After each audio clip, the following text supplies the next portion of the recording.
नमस्कार दोस्तों, online platform में आपका स्वागत है। तो अपने पढ़ रहे थे फिटर सेकेंड ईयर एमसीक्यूज के क्वेश्चन, ठीक है।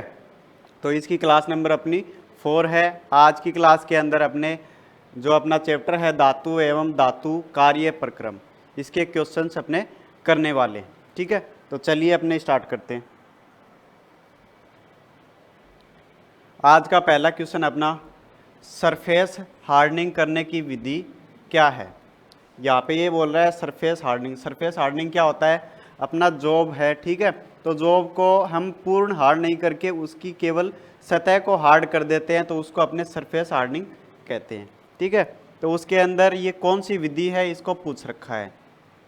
तो देखो इस विधि के अंदर देखो एक बॉक्स टाइप है जिसके अंदर धातु को रख के उसके ऊपर कार्बन की परत चढ़ा दी जाती है, जिससे वो सतह हार्ड हो जाती है। तो ये कौन सी विधि है, ये है अपनी पैक कार्बोरेसिंग, ठीक है। बी ऑप्शन सही है। जैसे किसी चीज़ को अपने पैक कर देते हैं, ठीक है, तो वो क्या हो जाता है, पैक। ऐसे याद रख सकते हैं कि किसी चीज़ को डब्बे में डाल दिया, ठीक है, या फिर आजकल चल रहा है नीला डब्बा, नीला ड्रम, ठीक है, उसके अंदर डाल के पैक कर देंगे तो वो हो जाएगा पैक कार्बोरेसिन, ठीक है। ऐसे याद रख लो। तो बी ऑप्शन सही है। नेक्स्ट है, सरफेस हार्डनिंग करने की विधि का नाम क्या है। देखो ये यहाँ पे दूसरी विधि है, ये डायग्राम ऐसे है, इसको पलट रखा है। इसके अंदर देखो यहाँ पे फ्लेम जल रही है, आग जल रही है, ठीक है। ये अपना जॉब है, जॉब। यहाँ पे ये आग जला रखी है, फिर इसकी सतह को, बाहर वाली सतह को हार्ड कर दिया जाता है, ठीक है। तो इस विधि को बोलते हैं फ्लेम हार्डनिंग। फ्लेम, फ्लेम यानी ज्वाला जल रही है यहाँ पे, तो ये हो जाएगा फ्लेम हार्डनिंग। एक ऐसी विधि और आती है जिसके अंदर हम आग नहीं जलाते हैं, इसके ऊपर क्या कर देते हैं, तार लपेट देते हैं, कॉइल लपेट देते हैं, ठीक है। उसको अपने नाम देते हैं इंडक्शन हार्डनिंग, ठीक है। तो यहाँ पे अपना सी ऑप्शन करेक्ट हो जाएगा।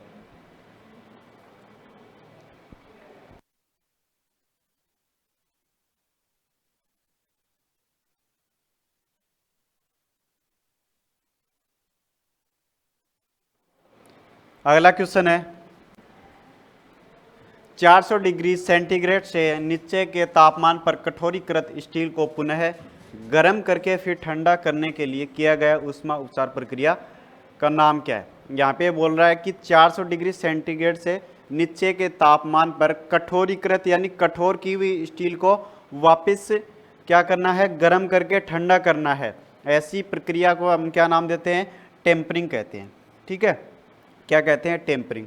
देखो हम क्या करते हैं, हार्डनिंग करते हैं, जॉब को हार्ड बनाते हैं, ठीक है, स्टील को हार्ड करते हैं। हार्ड करते हैं तो हार्ड तो हो गई वो, लेकिन उसके अंदर क्या हो जाता है, एक दोष उत्पन्न हो जाता है जिसको भंगुरता कहते हैं, ठीक है। उसके अंदर भंगुरता का गुण आ जाता है, जिससे वो क्या है कि उस पर अचानक लोड लगने पर वो टुकड़ों टुकड़े में बिखर जाती है। तो भंगुरता को कम करने के लिए हम क्या करते हैं, बाद में स्टील को वापस गर्म करके ठंडा करते हैं, ठीक है, 400 डिग्री सेंटीग्रेड तापमान से नीचे। तो उसको अपने बोलते हैं टेम्परिंग, ठीक है। क्या बोलते हैं, टेम्परिंग बोलते हैं। तो अपना सी ऑप्शन राइट हो जाएगा। नेक्स्ट है, स्टील में टेम्परिंग प्रक्रिया क्यों की जाती है। अभी बताया था, स्टील के अंदर टेम्परिंग प्रक्रिया क्यों करते हैं, कठोरता को कम करने के लिए, ठीक है, इसलिए अपने टेम्परिंग करते हैं। तो यहाँ पे देखो, कठोरता और टफनेस को रेगुलेट करने के लिए, रेगुलेट यानी कम करना, ठीक है। डी ऑप्शन सही हो जाएगा। अगला क्वेश्चन है, स्टील में एनिलिंग का क्या उद्देश्य है। स्टील के अंदर एनिलिंग क्यों करते हैं। देखो अपने जॉब के ऊपर कोई भी ऑपरेशन करते हैं, ड्रिलिंग करते हैं, कटिंग करते हैं, ठीक है। तो ऑपरेशन करते करते क्या हो गया कि जो अपना जॉब था वो पहले सॉफ्ट था, फिर काम करते करते उसके अंदर क्या हो गया, हार्डनेस का गुण आ गया, हार्ड हो गई वो धातु, ठीक है। हम उसके बाद में जो भी ऑपरेशन कर रहे हैं वो आसानी से नहीं कर सकते, तो उसको पहले की स्थिति में लाने के लिए हम एनिलिंग करते हैं, ठीक है, एनिलिंग या नॉर्मलाइजिंग। तो इसके अंदर क्या होता है कि जो आंतरिक स्ट्रेस है, आंतरिक स्ट्रेस हो गया उसके अंदर, उसको सही कर देता है, ठीक है, आंतरिक स्ट्रेस को दूर करने का काम करता है। तो यहाँ पे ऑप्शन अपने को देखो सी ऑप्शन सही है, आंतरिक स्ट्रेस को दूर करने के लिए सी ऑप्शन करेक्ट हो जाएगा, ठीक है ना। नेक्स्ट है, सरफेस हार्डनिंग के किस विधि में सतह स्केल मुक्त होती है, यानी कि स्केल मुक्त होती है, इसके अंदर कौन सा होगा? तो इसके अंदर होगा अपना डी ऑप्शन। ठीक है, डी ऑप्शन के अंदर क्या करते हैं, जॉब के बाहर अपने कॉइल को लपेट दिया जाता है, जिसके बाद में उसमें धारा प्रवाहित की जाती है। अगला क्वेश्चन है, यदि स्टील को क्रिटिकल तापमान तक गर्म किया जाता है और भट्टी में बहुत धीरे धीरे ठंडा किया जाता है, तो इस प्रक्रिया को क्या नाम देते हैं? तो हम इसे कहते हैं एनीलिंग। ठीक है, इसके अंदर क्या करते हैं, हम क्रिटिकल तापमान तक गर्म करते हैं, फिर भट्टी के अंदर ही छोड़ देते हैं ठंडा होने के लिए। ठीक है, नेक्स्ट है, स्टील घटक की संरचना को परिष्कृत करने की प्रक्रिया क्या है? स्टील घटक की संरचना को परिष्कृत करना, अगर यहाँ पे संरचना को परिष्कृत करना नाम आ जाएगा तो हो जाएगा नॉर्मलाइजिंग। ठीक है, और आंतरिक स्ट्रेस को दूर करना है तो वो हो जाएगा एनीलिंग के अंदर। ठीक है, तो यहाँ पे संरचना को परिष्कृत करना है, ये किसके अंदर होगा? नॉर्मलाइजिंग के अंदर। नॉर्मलाइजिंग यानी पहले जैसी स्थिति के अंदर लाना, नॉर्मल करना। ठीक है, तो यहाँ पे डी ऑप्शन करेक्ट हो जाएगा। अगला क्वेश्चन है, गरम साल्ट बाथ में कौन सा सरफेस हार्डनिंग की विधि की जाती है?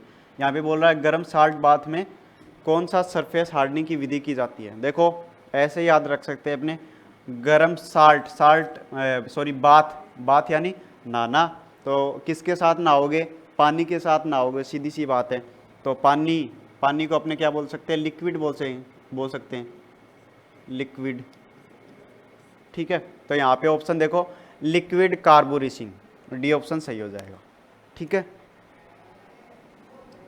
अगला क्वेश्चन है, साइन बार बनाने के लिए किस मटेरियल का उपयोग किया जाता है? तो साइन बार बनाने के लिए हम स्थिर क्रोमियम स्टील का यूज किया जाता है। ठीक है, जिसके अंदर क्रोमियम मुख्य रूप से होता है।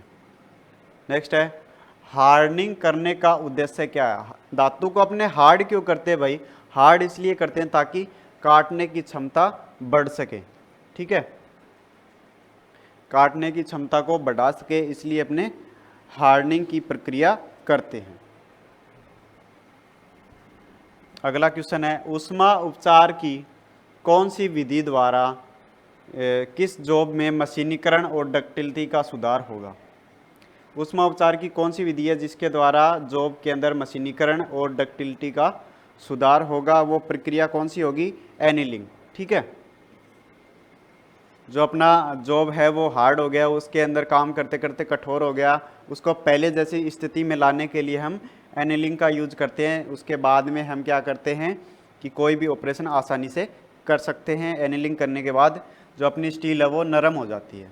नेक्स्ट है, हीट ट्रीटमेंट प्रक्रिया में फ्लेम हार्डनिंग का नुकसान क्या है? फ्लेम हार्डनिंग का क्या नुकसान है? तो इसका ये नुकसान है कि जो छोटे वर्कपीस है उसके जलने का खतरा रहता है।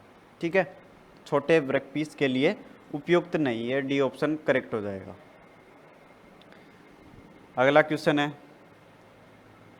नॉर्मलाइजिंग करने का उद्देश्य क्या है? नॉर्मलाइजिंग क्यों करते हैं अपने? तो देखो स्ट्रेस और स्ट्रेन को दूर करने के लिए। ठीक है,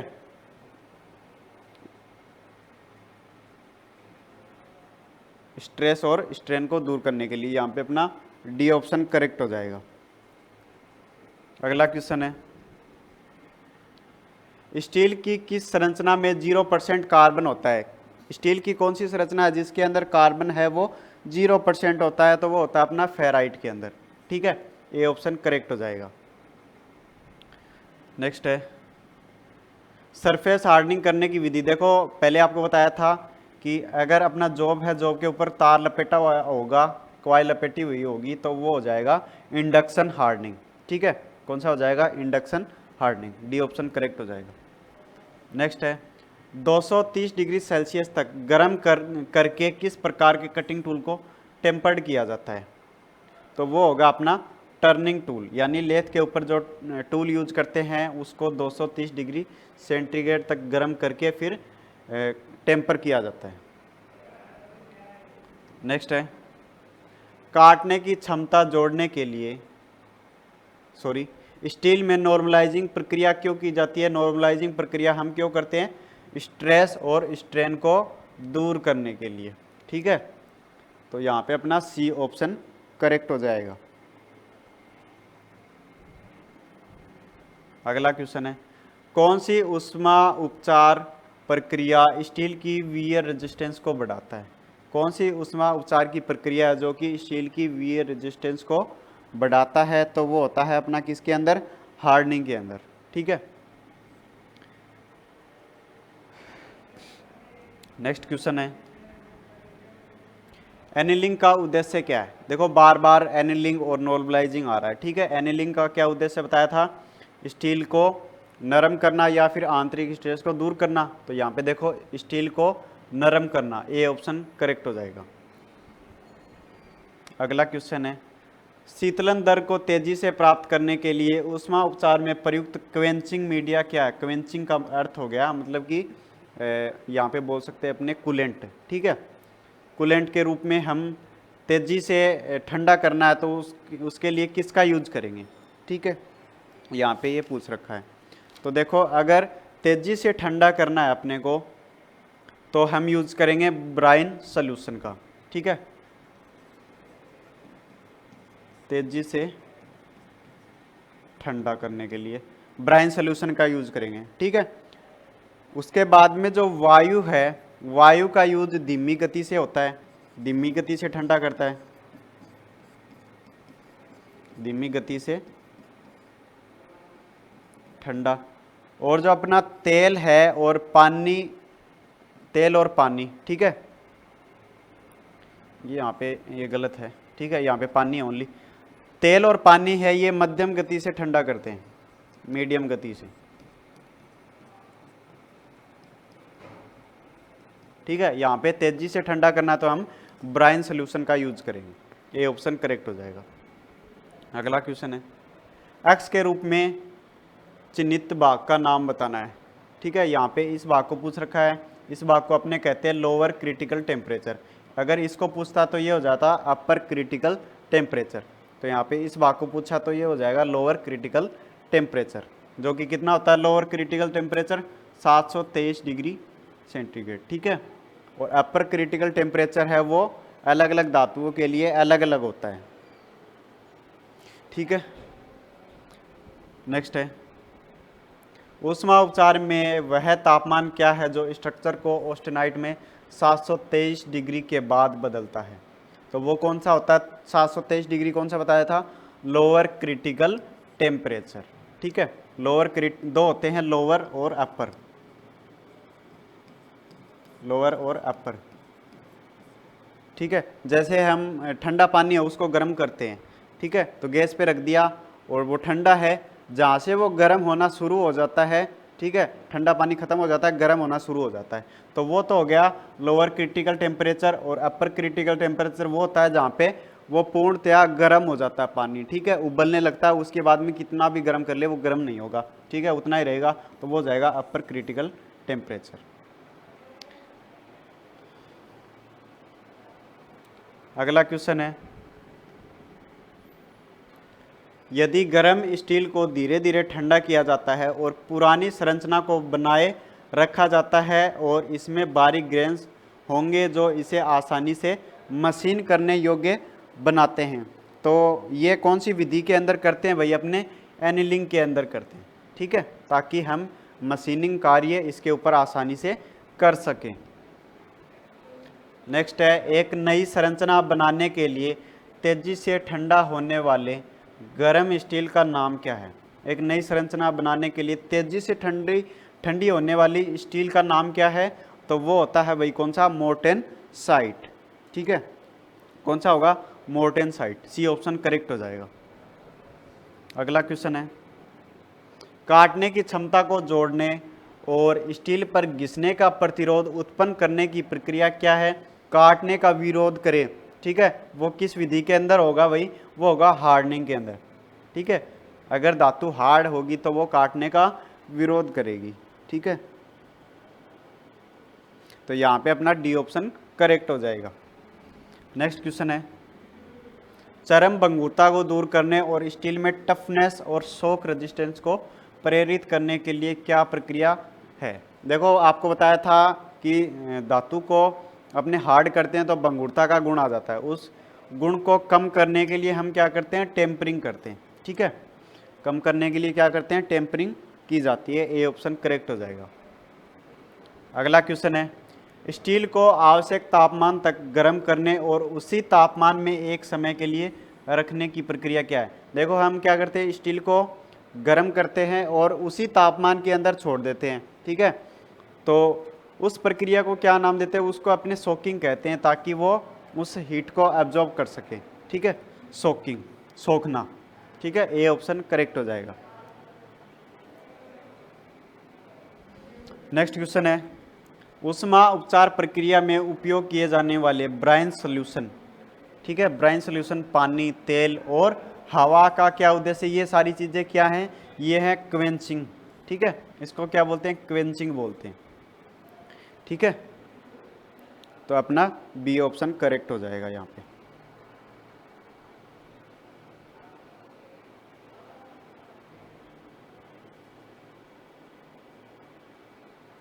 नेक्स्ट क्वेश्चन है, विशेष मिश्र धातु इस्पात के लिए कौन सी क्वेंचिंग मीडिया का उपयोग किया जाता है। स्पेशल एलॉय स्टील के लिए किस प्रकार के क्वेंचिंग मीडिया का यूज करते हैं, तो हम यूज करते हैं भाई कोल्ड एयर का, ठंडी हवा का यूज करते हैं। ठीक है, डी ऑप्शन करेक्ट हो जाएगा।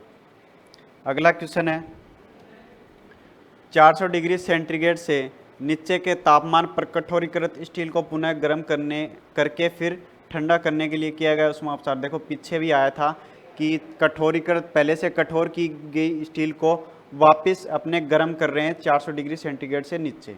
ठीक है, फिर इसको ठंडा कर रहे हैं, तो ये कौन सी प्रक्रिया है, इस प्रक्रिया को नाम देते हैं टेम्परिंग। ठीक है, टेम्परिंग कहते हैं, जिससे भंगुरता को कम किया जा सकता है। नेक्स्ट है, एनीलिंग का क्या फ़ायदा है। एनीलिंग क्यों करते हैं, अपने आंतरिक तनाव को दूर करने के लिए। ठीक है, आंतरिक तनाव को, आंतरिक स्ट्रेस को दूर करने के लिए हम एनीलिंग करते हैं। अगला क्वेश्चन है, स्टील घटकों के आंतरिक दोषों को दूर करने की प्रक्रिया क्या है। आंतरिक घटकों के दोषों को दूर करने की प्रक्रिया कौन सी है भाई, वो होती है अपनी कौन सी, स्टील की नॉर्मलाइजिंग। ठीक है, कौन सी होगी, स्टील की नॉर्मलाइजिंग। बी ऑप्शन सही हो जाएगा। अगला क्वेश्चन है, स्टील के यांत्रिक गुणों जैसे कि स्ट्रेंथ, चिमड़ापन, डक्टिलिटी कैसे प्रभावित होती है, किस विधि के द्वारा ये प्रभावित हो जाती है, ये होती है हार्डनिंग विधि के द्वारा। ठीक है, हार्डनिंग के कारण स्ट्रेस, चिमड़ापन, डक्टिलिटी ये सारी प्रभावित हो जाती है, ये सारे गुण प्रभावित हो जाते हैं। ठीक है ना, तो यहाँ पे बी ऑप्शन करेक्ट हो जाएगा। अगला क्वेश्चन है, एल्यूमिनियम धातु का रंग क्या है। एल्यूमिनियम धातु का रंग कैसा होता है, तो एल्यूमिनियम धातु का रंग थोड़ा सा धुंधला सफ़ेद होता है। ठीक है, तो देखो वाइटिश ग्रे, सी ऑप्शन सही हो जाएगा।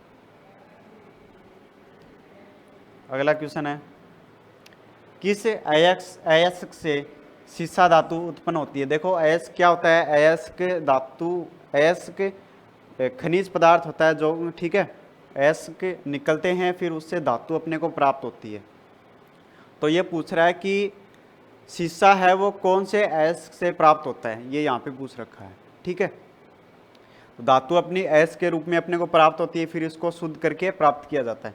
तो यहाँ पे देखो पाइराइट है, पाइराइट से हमें कॉपर प्राप्त होता है, कॉपर। पाइराइट से क्या प्राप्त होगा, पाइराइट से हमें कॉपर प्राप्त होगा। कितना परसेंट, 32% कॉपर प्राप्त होता है। ठीक है, कॉपर के दो अयस्क होते हैं, पाइराइट और मेलकाइट। मेलकाइट से 55% कॉपर प्राप्त होता है। ठीक है, बॉक्साइट से हमें एल्यूमिनियम प्राप्त होता है, एल्यूमिनियम।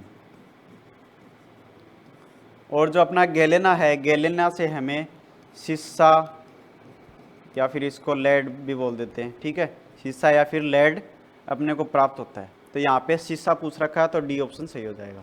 ठीक है, गैलेना से हमें सीसा धातु उत्पन्न होती है। नेक्स्ट है, सीसा, टिन, तांबा और एंटीमनी मिश्र धातु का नाम क्या है? देखो सीसा और टिन और तांबा और एंटीमनी, इनको मिला देंगे तो ये कौन सा मेटल बन जाएगा? इस धातु को क्या नाम देंगे? तो इसको अपने क्या नाम देंगे भाई? इसको नाम देंगे अपने कौन सा? Babbitt metal. ठीक है, बेबिट मेटल बनाने के लिए हम सीसा, टिन, तांबा और एंटीमनी का यूज करते हैं। ठीक है ना। नेक्स्ट है, मुंतज धातु में तांबा और जस्ता का अनुपात क्या है? मुंतज धातु के अंदर तांबा और जस्ता का अनुपात कितना है? 60:40। ठीक है, 60 तो इसमें कॉपर होता है प्लस 40 इसके अंदर जिंक होता है। ठीक है, कितना अनुपात होता है? 60+40। नेक्स्ट है, बॉक्साइट ऐश से किस धातु को निकाला जाता है? बॉक्साइट से किस धातु को प्राप्त करते हैं भाई? एल्यूमिनियम को प्राप्त करते हैं। कॉपर निकालने के लिए मेलकाइट या फिर पाइराइट का ऐश होता है। ठीक है, नेक्स्ट है, कॉपर के ऐश का नाम क्या है? कॉपर के ऐश का क्या नाम है? मेलाकाइट। ठीक है, दूसरा कौन सा है? पाइराइट है। ब्लेड से हमें देखो जिंक प्राप्त होती है। ठीक है, गैलेना से शीशा। नेक्स्ट है, पीतल धातु के एलॉय कौन है? पीतल धातु बनाने के लिए किसका यूज करते हैं? तो देखो पीतल धातु बनाने के लिए हम यूज करते हैं तांबा और जस्ता। ठीक है, कॉपर और जिंक मिलाने पर पीतल धातु बनती है। ठीक है, अगर कॉपर और टिन को मिला देंगे तो वो प्राप्त हो जाएगी हमें कांसा। ठीक है, नेक्स्ट है, विमान उद्योगों में व्यापक रूप से एल्यूमिनियम का उपयोग क्यों किया जाता है? यहाँ पे ये पूछ रहा है जो विमान बनते हैं, हवाई जहाज बनते हैं, उसके अंदर एल्यूमिनियम का यूज क्यों करते हैं? ठीक है, तो देखो हल्का वजन होने के कारण इसका यूज किया जाता है, इसका वजन हल्का होता है। नेक्स्ट है, अयस्क गैलेना से निकाला गया धातु का नाम क्या है? गैलेना से क्या निकलता है भाई? गैलेना से निकलता है लेड। ठीक है, शीशा। ठीक है, बी ऑप्शन करेक्ट हो जाएगा।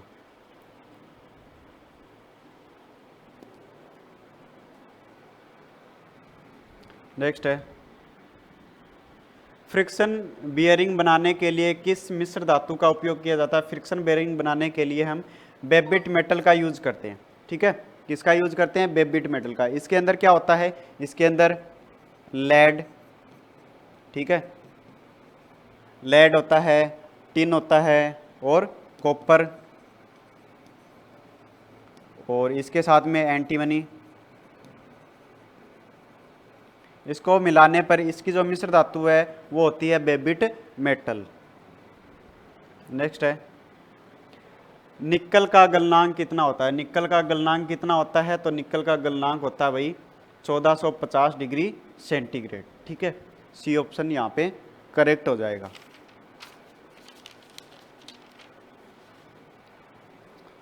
अगला क्वेश्चन है, कृषि उपकरण जैसे कि हल है, ब्लेड है, बनाने के लिए किस धातु का उपयोग किया जाता है? कृषि उपकरण बनाने के लिए हम देखो रोट आयरन का यूज करते हैं। ठीक है, और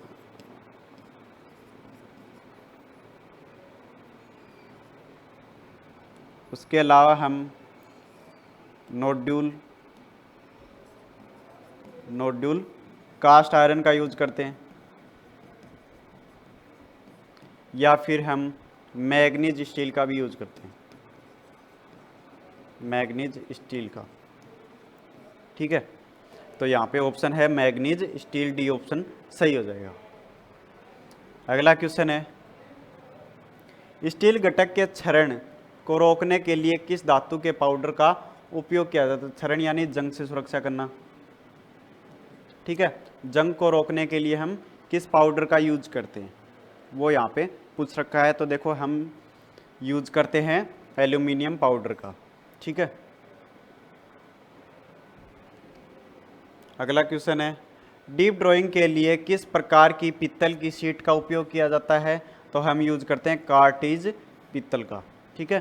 सी ऑप्शन करेक्ट हो जाएगा, कार्ट्रिज पीतल।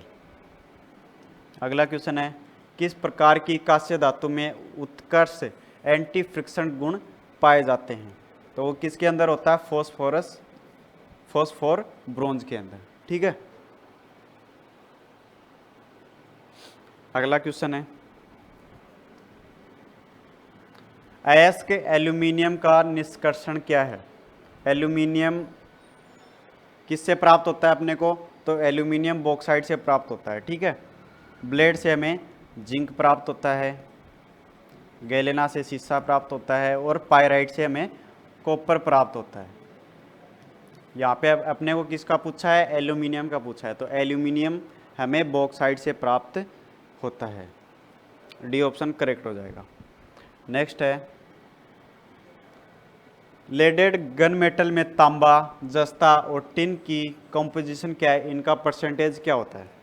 ठीक है, तो यहाँ पे देखो इसके अंदर कॉपर है वो 85% होता है, 5% शीशा होता है और 5% जस्ता होता है और टिन इसके अंदर 5% होता है, ठीक है। तो डी ऑप्शन यहाँ पे करेक्ट हो जाएगा।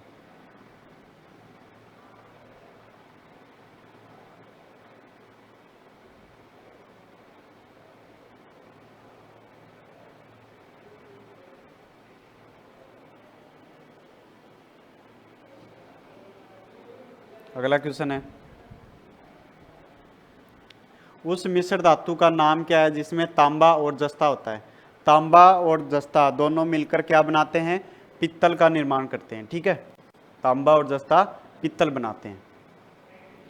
अगला क्वेश्चन है, शीशा कांस्य बेरिंग मटेरियल में शीशा की प्रतिशत संघटक क्या है? तो इसका परसेंटेज होता है 24%, ठीक है।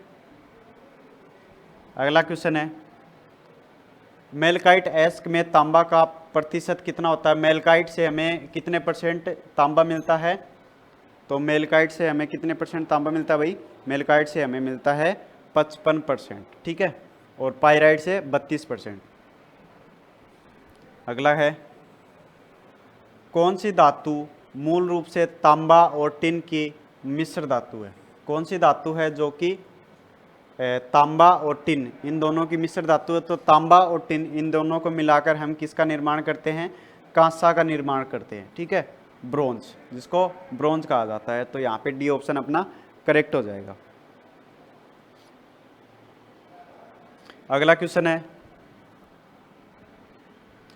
विद्युत केबलों में उपकरणों में तांबे को बड़े पैमाने पर क्यों उपयोग किया जाता है? तांबे का यूज अपने विद्युत के अंदर ज़्यादातर क्यों यूज करते हैं?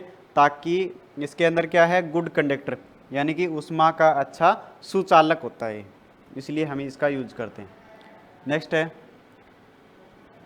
केस्टराइट किस धातु से निकाला जाता है? केस्टराइट से हमें क्या प्राप्त होता है? टिन प्राप्त होता है, ठीक है। क्या प्राप्त होता है? हमें टिन प्राप्त होता है। अगला क्वेश्चन है, सोल्डरिंग आयरन का सिर बनाने के लिए किस धातु का उपयोग किया जाता है? सोल्डरिंग आयरन का हेड बनाने के लिए हम यूज करते हैं कॉपर का, ठीक है। किसका यूज करते हैं? कॉपर का यूज करते हैं। तो यहाँ पे अपना डी ऑप्शन करेक्ट हो जाएगा, ठीक है। तो इस चैप्टर के क्वेश्चन कंप्लीट हो जाते हैं। अगले चैप्टर के क्वेश्चन है वो अपने अगली क्लास के अंदर करेंगे। तो आज के लिए बस इतना ही, मिलते हैं नेक्स्ट वीडियो में। धन्यवाद।